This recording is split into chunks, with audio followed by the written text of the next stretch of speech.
Assalamualaikum warahmatullahi wabarakatuh. Perkenalkan, nama saya Abian Royansyah. Saya dari kelas 1A D3 Teknik Sipil.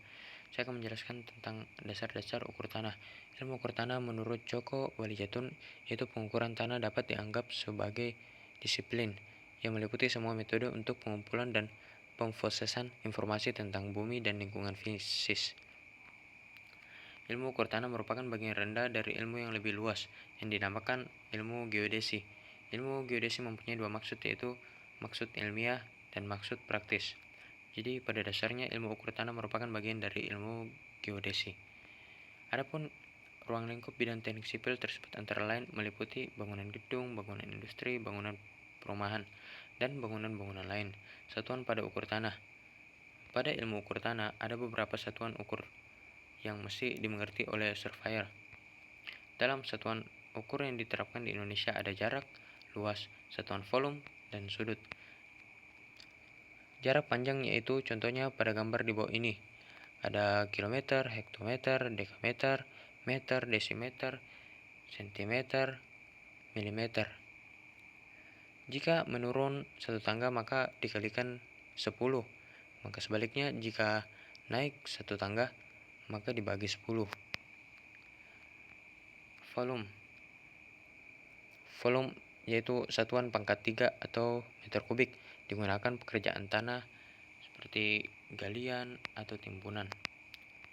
Satuan sudut. Ada 3 satuan sudut, yaitu satuan derajat, satuan gradian, dan satuan radial. Dimensi yang diukur. Pengukuran lapangan berarti mengumpulkan data-data ukur dan objek-objek yang ada pada lokasi. Wilayah yang diukur dapat dengan menggunakan alat yang sederhana hingga alat optis, dan dapat juga dengan wahana citra satelit atau foto udara. Maka dimensi yang diukur meliputi yaitu pengukuran jarak, pengukuran sudut horizontal vertikal, pengukuran beda tinggi dan ketinggian, dan terakhir itu pencatatan. Pengukuran jarak atau luas. Pengukuran jarak di lapangan dapat digunakan peralatan yang sederhana seperti meteran, namun jika pekerjaan tersebut diperlukan ketelitian yang tinggi, maka sebaiknya menggunakan yang namanya water pass atau tedolit. Pengukuran sudut horizontal dan vertikal. Horizontal adalah untuk menghitung titik ukur di lapangan, sedangkan sudut vertikal untuk menentukan ketinggian. Alat yang digunakan yaitu kompas, GPS, water pass, tedolit, atau total station.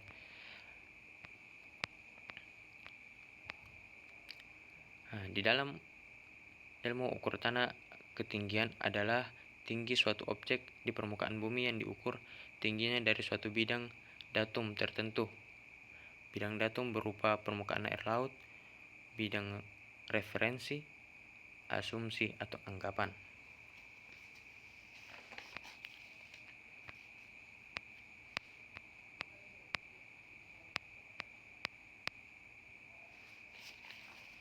Skala.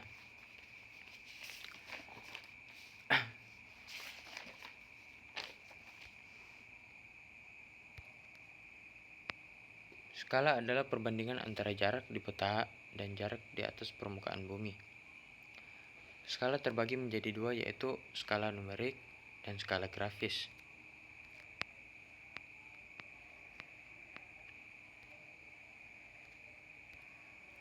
Peta adalah gambaran konvensional dari permukaan bumi yang diperkecil sebagaimana kenampakannya dari atas dengan ditambah tulisan dan simbol-simbol. Jenis-jenis peta ada dua, yaitu berdasarkan skala, berdasarkan peta yang dibuat atau ditonjolkan. Berdasarkan skala dibagi 5 bagian, yaitu peta kadaster, peta skala besar, peta skala sedang, peta skala kecil, peta skala geografis. Peta berdasarkan pada data yang ditonjolkan yaitu peta umum, peta ikhtisar, dan peta khusus yaitu peta tematik.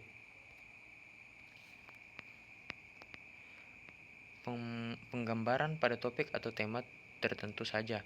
Misal peta kepadatan penduduk, peta kriminalitas, peta hidrografi, peta pertambangan, dan peta-peta lainnya.